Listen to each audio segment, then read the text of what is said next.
Welcome everyone.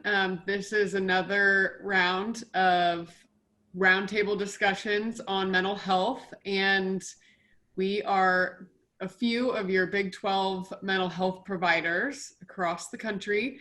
And to start today, we are going to just introduce each of ourselves. So we will start with Baylor.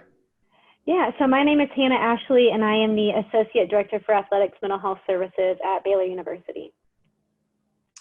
And I am Marty Martinez, sports psychologist and coordinator of sports psychology services at Iowa State University. I'm Kylie Humans, and I am a social worker at Texas. I'm Chantelle Green, and I'm the new staff psychologist at the University of Oklahoma. And I'm Dayna Charbonneau. I'm our Director of Clinical and Sports Psychology at West Virginia University. And we are representing many of our colleagues who are dealing with some crises, clinical issues, and weather across the country. So one of our first thoughts we wanted to bring up, we just went through Mental Health Awareness Week in the beginning of October. And each of our schools found different ways to incorporate that into our programming, whether that's in an individual basis or in some of our sports events. And so we wanted that to be our topic of attention for this week. And I guess one of the ways we can start is talking about what is the current culture or stigma with mental health that we see across sports, and are there particular sports that you see that in more than others? Is it different based on male and female, and what have your schools done to make changes around that or decrease the stigma? I think one of the ways here at Iowa State was to identify the individuals, and it's kind of started with me, that we're going to work with athletes, and it was going to be for all teams. It was going to be across grade, gender, a team. And it was not just for the high-profile athletes, the high-profile teams, but for every student athlete, whether they were active, redshirting, injured, healthy, that it was an opportunity for them to meet. And to kind of spread that opportunity, that they could come into the counseling center. They could meet me at a satellite office by the training room. Sometimes I creatively kind of just met them at their practice sites, and so that was a good start, I think, in letting the athletes know this was for everyone. Yeah, for Baylor, we start with our PPE Med Plus process, which everyone has to go through and get a mental health screening. So they are meeting with one of our two mental health providers. And then we also actually have a social work intern who's helping out with us this year as well. And so kind of like what Marty said, it's a really great way to get in front of them and start the conversation about mental health and ask them some of the hard questions, and hopefully provide an environment for them that they can start getting to know who we are and breaking the stigma in that way.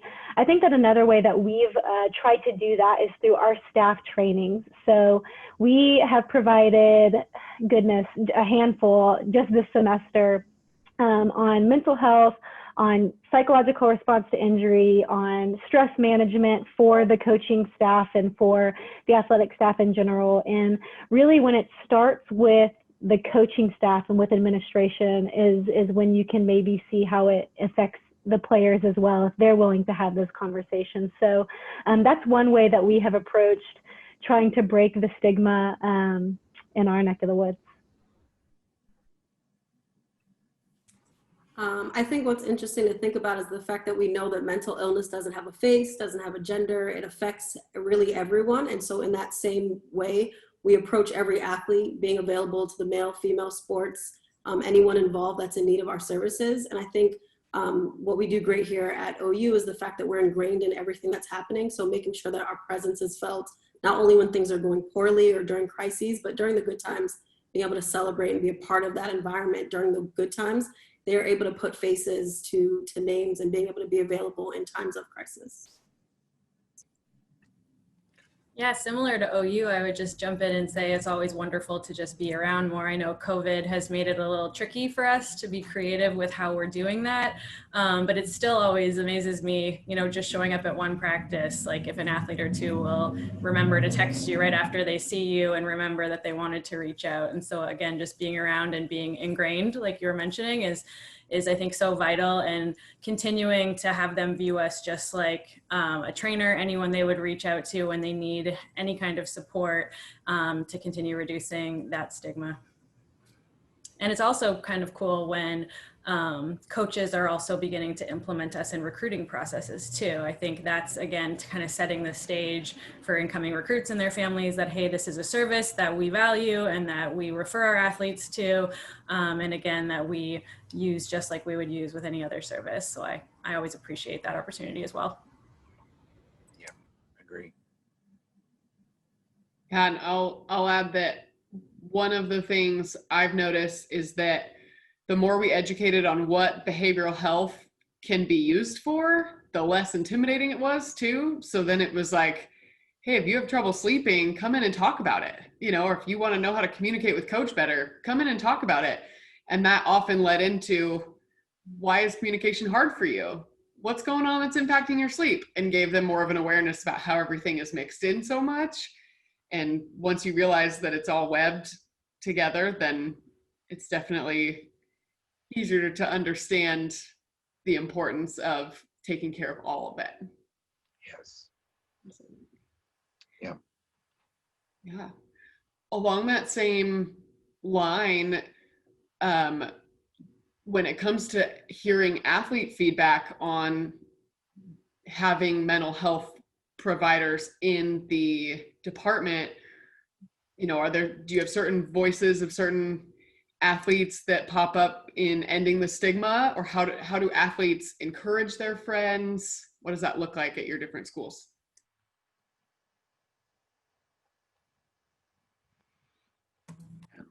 I think we try and utilize SAC a lot here at West Virginia too. We have a health and wellness committee as a part of our SAC now. And so there are a couple active student athletes who are constantly reminding their fellow student athletes about any of our wellness services. Something that we started since COVID was Wellness Wednesdays, and clinical and sports psych, sports nutrition, and student athlete enhancement get together and provide just like a supportive space to talk through kind of COVID challenges and ways to stay connected and get support through this semester. So they're constantly reminding their fellow student athletes about that. They've been trying to put together more social media content on mental health topics and things like that. So I think trying to use their voice in that way has been one way that they've done that here at West Virginia. And to piggyback off of that, we actually do Mental Health Mondays. So just a little earlier in the week here at Baylor, and that has been a really great way of getting our student athletes' voices out. And we tend to have them actually volunteer for that rather than having to seek student athletes out. We have some pretty loud voices who are really strong advocates. And so we tap into that.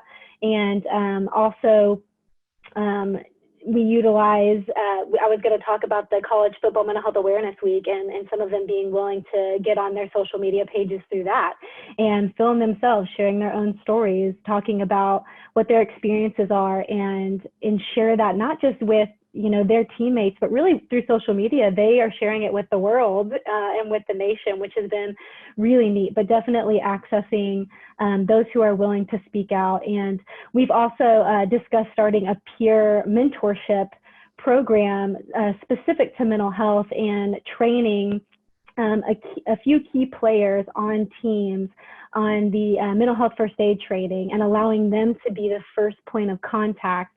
That's a little bit less intimidating than them having to come to us and schedule their own consultation. But being able to start with a teammate who is familiar with the basics and start the conversation in that way, which I think is really neat.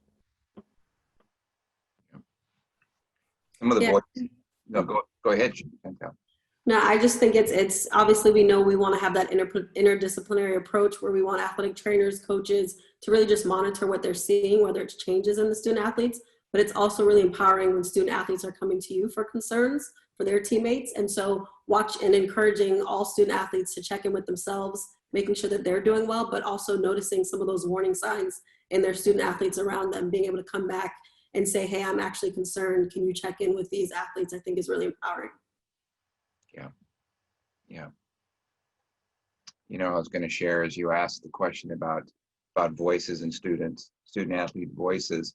We've been able to hear a variety of different voices, some similar voices or common voices, but some different ones in regards to, of course, some of the recent cultural impacts, certainly of COVID. And there are people athletes who, again, are so used to being in command of their time and resources and energy, and to see that that's being incredibly restricted, if not their whole season, and dealing with that lack of empowerment in some ways, and how to get back in touch with the empowerment they do have. And so many new voices have come in to share their personal stories, and then of course with the Black Lives Movement and much of the racial impact and personal impact for students, and so new voices, groups of voices coming together, and our resources again broadening for them to see what we can do and how we can have an impact for them as individual, as a team, as one group, has been good to see how we broadened in essence as well, to be there for them. Marty, to go off of that, I'm so glad that you brought up the way that COVID-19 and the heightened awareness of racial injustice in our country are happening at the same time during the same year. How do you feel like that has impacted your students, like their self-care? Have you noticed more conversations or impacts of those two events on what students are telling you? What's that been like for all of you at your institutions?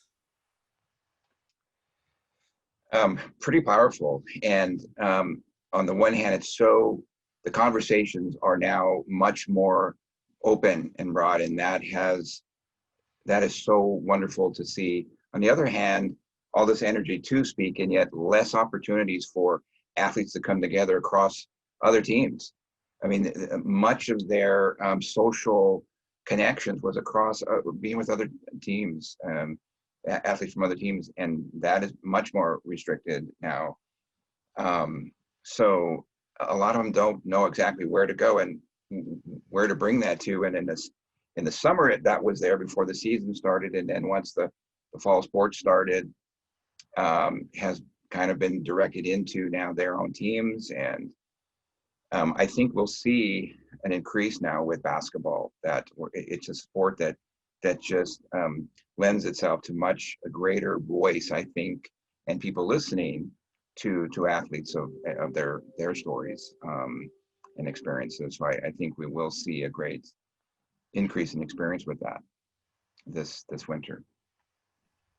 I think when I think about COVID, I think there's this ideal of the uncertainty of when is this going to end and how is this going to affect me is something that plagues a lot of the student athletes' minds. And so I think trying to get an ideal of not really having answers and trying to, control the controllables within the confinements of so much that's outside of our control, I think is a big burden on many of the student athletes.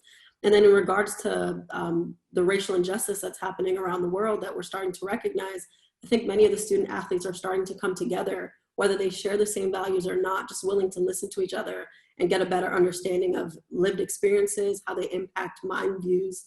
I mean, I think sharing in that, and I think it's really been impactful, at least here, doing certain activities just to open up the dialogue and create safe spaces where the student athletes feel comfortable enough to share their experiences.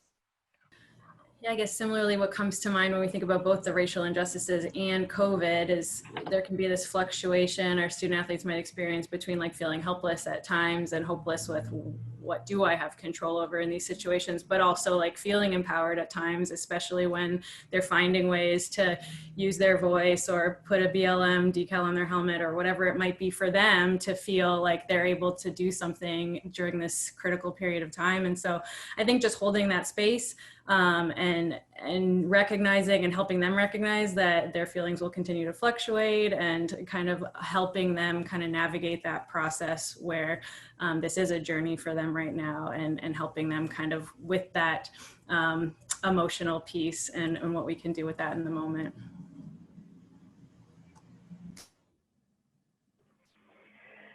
Yeah, and just piggybacking off of what everybody else has said, definitely seen many more conversations and willingness to be open and share experiences with teammates that they might not have had the platform to share before. And as far as the COVID stuff, I mean, I have seen so many student athletes just come in and say, hey, can we talk about stress management? Or, you know, can we have a group outlet to, you know, practice stress management skills together and teach it together as a team. And so I feel like this has been a really unique time that because of the change, they've been able to rely on each other.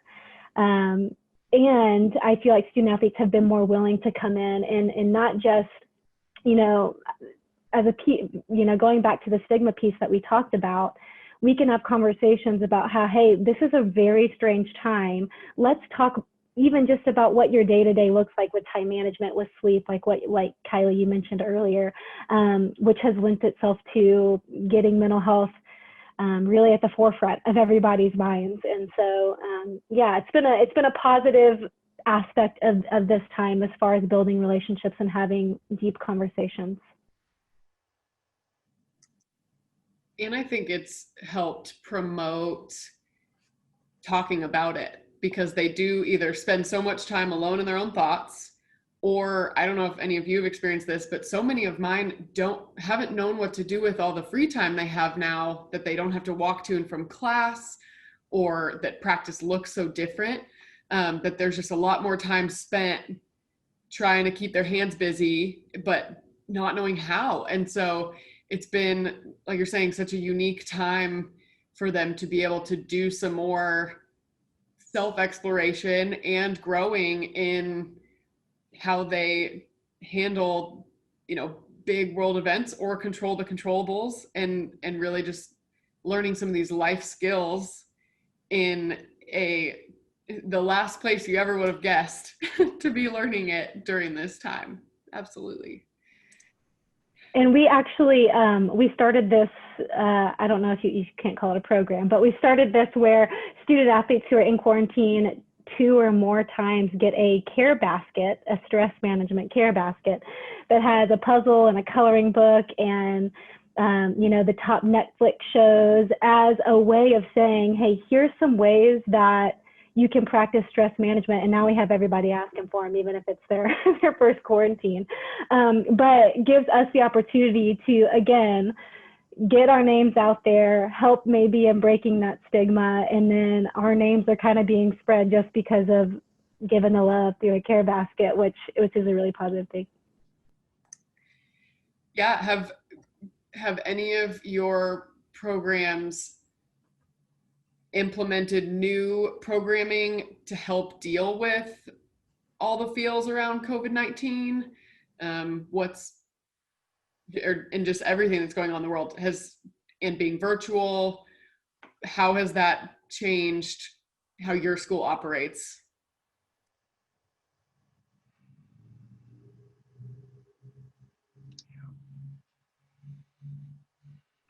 I think the system stays the same, right? We obviously come up with new ways, new fun ways, inventive ways to interact, whether it's via Zoom, coming up with games, usually icebreakers are things that you would do in person that have certain twists, trying to kind of implement them or adjust them to be online. But I think ultimately just recognizing that they have a resource that's readily available to be able to engage with at any point.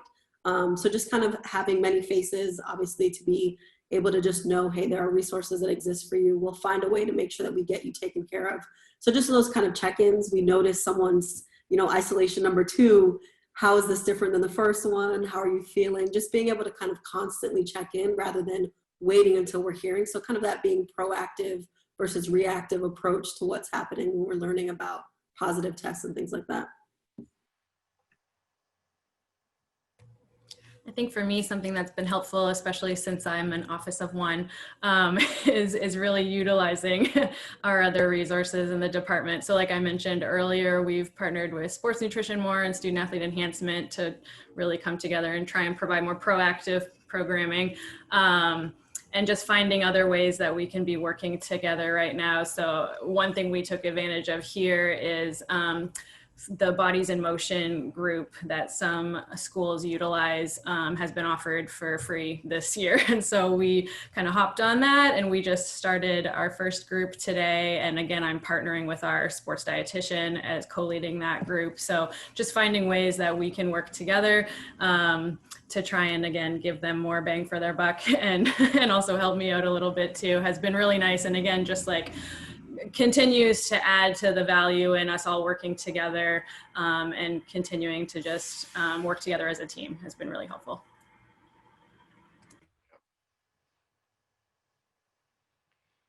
Whether it's unfortunate and fortunate, one of the biggest, I don't know if the word is programming, of course, changes was how we interact, how we meet with them, and that in itself just brought this new way of interacting across Zoom. And I thank God for Zoom and it's the technology, but it has both afforded a greater personal touch. They can be in their place, their room, with greater, for many of them, hopefully a privacy. Sometimes that's been part of the challenge, getting away from teammates and their suite of teammates.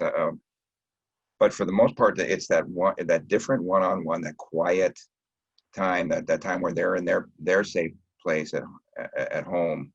And at times the conversation has gotten much more personal quickly, beyond, of course, we're always open beyond the performance, but that has lent itself to that.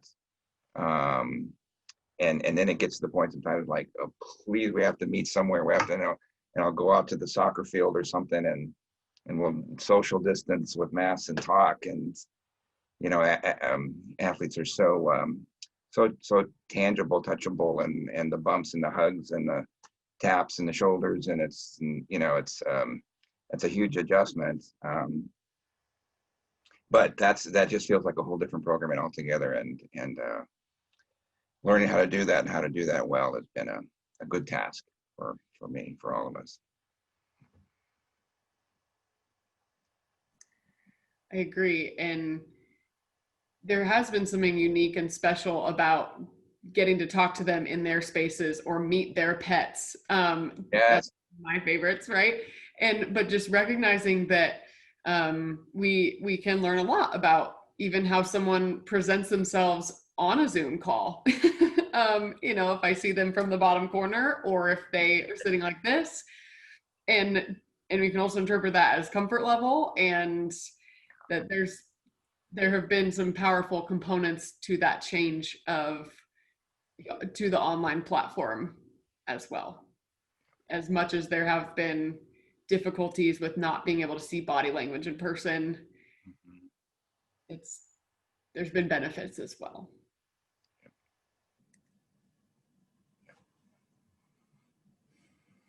Have any of your athletes talked much about the impact of playing just, in a bubble with these shorter seasons and no fans? And have there been good things that have come out of that as well on the differences? Piggybacking off of what Marty said earlier, I think that what I've seen a lot of is our student athletes who sport can be a stressor for them, and them not being able to hang out with people outside of their sport, or especially for some of my freshmen who come in and are already expressing, do I even want to do this anymore? Because they haven't had the experience that everyone else has had the chance to have, to meet people, even just still in the athletic department, but on other teams. And so I think that's really been a source of stress, and something that I've worked with several student athletes on. And also there's the uncertainty of, I can't say, well, this will end, this is going to go back to normal at this certain time. And so that's definitely been a stressor that's come up several times on my end. Has anybody else experienced that type of thing? I have had many freshmen who have said, I want my college experience, my student athlete experience, that haven't really gotten to experience what that's been like. But on the other hand, if we're looking kind of at silver linings, many of the student athletes have mentioned, I didn't appreciate my team in the way that I do now, because at least I get to spend time with them. So being able to kind of recognize the camaraderie that they have, what we know is that level of social isolation and wondering, am I the only one going through this? Many of the student athletes can at least look around themselves and say, I know I'm not going through it alone. Many of my teammates are going through many of the same challenges that they're facing, which brings some comfort in a difficult time. That's so true. And I've also heard well, at least we're still able to participate in some way right now, when we know that there are such discrepancies between different conferences across the country right now too. And they have friends from other programs that aren't able to participate at all. And so again, that newfound appreciation maybe for their sport when they're able to get to that point of seeing the silver lining. One thing that's come up more recently, I think that's been stressful for some of our student athletes that aren't necessarily local is, like, for example, if you're on a football team and there is limited attendance, some of the players might be able to have family come in. And for some of the student athletes who maybe have been in the bubble for like quite a long time now, and maybe their family is like 15 hours away or something, hasn't been as easy to have their family come. And so I think that's been a little hard sometimes to see other people are with their support system on game weekends and I can't have that. So I think that's been something that's come up more recently. That's been a little challenging between student athletes, and especially our international student athletes, and some of them still not even knowing, when can I go home? Because there are different restrictions in terms of quarantining when you get back, and can I even afford a ticket home right now when flights are super expensive because they're trying to limit access into certain countries. So I know trying to support our international student athletes can be tough right now, especially as the holidays are approaching.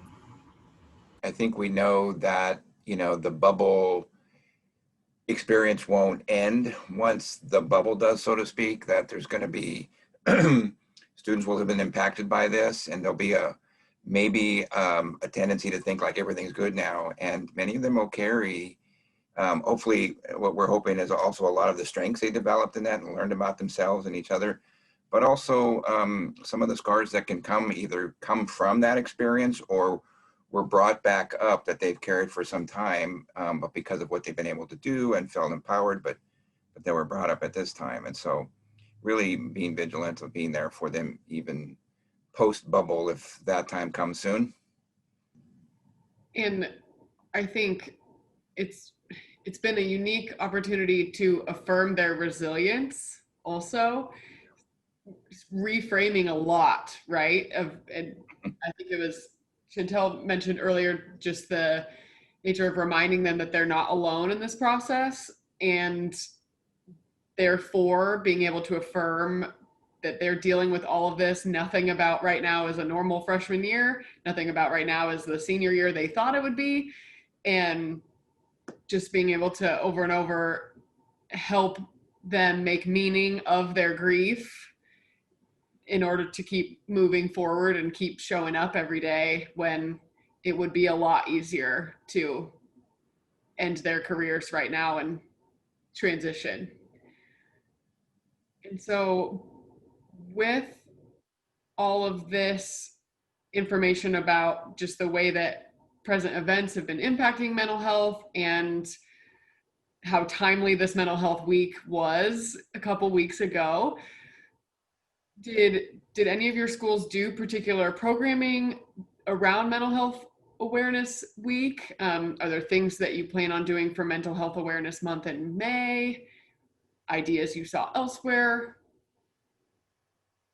Share it all. But yeah, so early in October, West Virginia and Baylor were playing each other during that college football mental health awareness week to kick off, the 3-day. And so it was kind of last minute, but I think we did a great job for what we were able to do.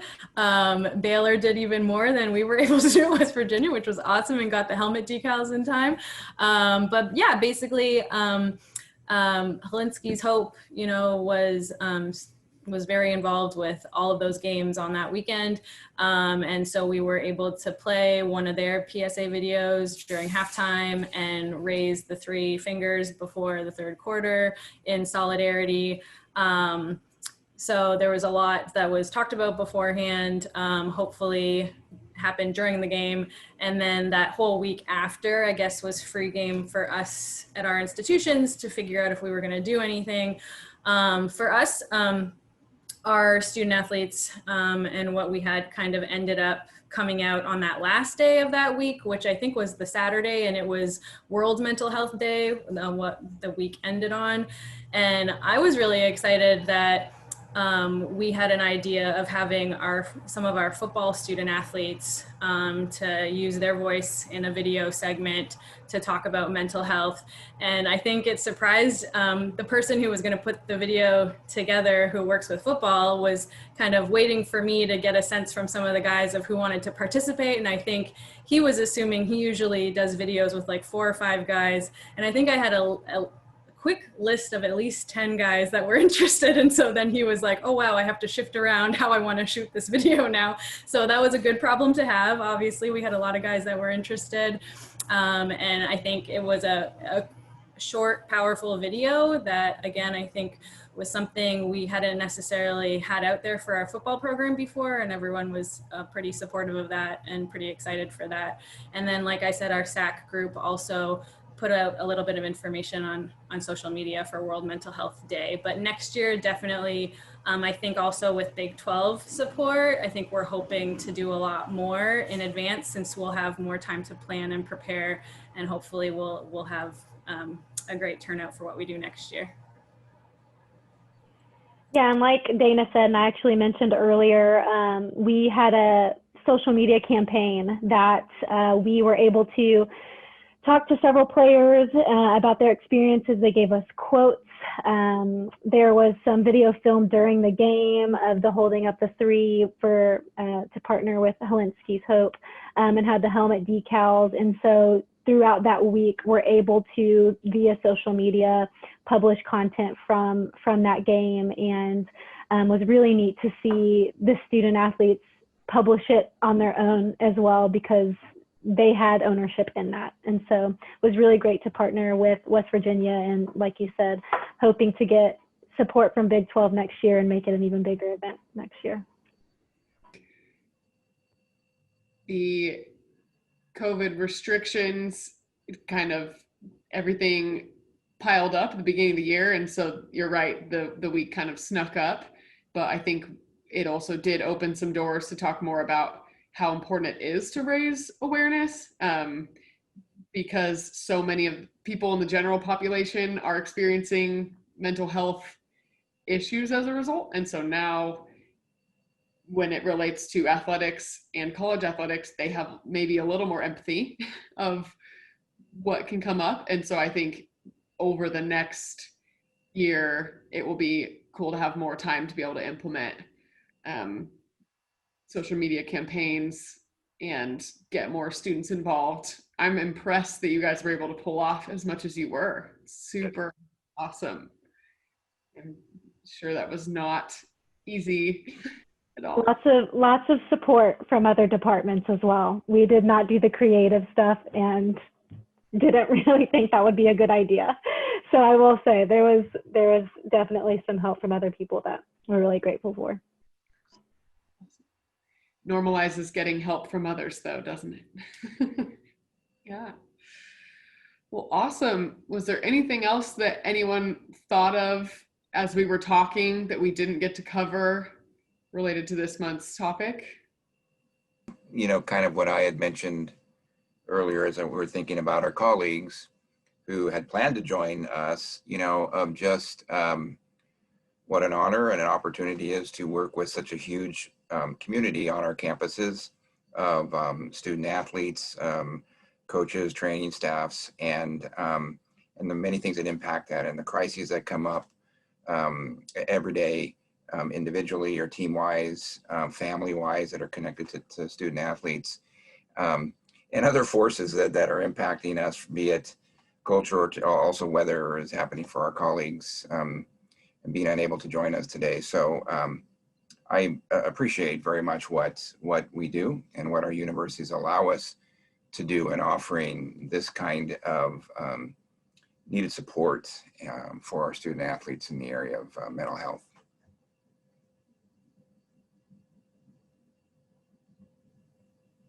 %1,000%. Absolutely. Absolutely. Anyone else? I just think a big part of the conversation when it comes to mental health in general is just demystifying what counseling or therapy services look like. And I think us being involved within the department starts to put a new face to that. So, you know, you have those student athletes that are like, what do you mean? I thought I was going to lay down on a couch and tell you all my problems. I was like, well, I have a couch if you want to, but really I want to just be able to have conversations. So I think when we can start to kind of curb what the vision of what therapy or counseling services look like, I think that helps with demystifying it. And I also think starting to have a larger presence with professional athletes, speaking out, having certain applications, Calm, Headspace, having different faces that really speak to their own experiences as student athletes now really has helped with kind of turning the tide surrounding mental health. Yep, well said. Well, thanks everyone for tuning in for another month of Roundtable with your Big 12 mental health providers. We can't wait to see you again in another month. Thank you, Kylie.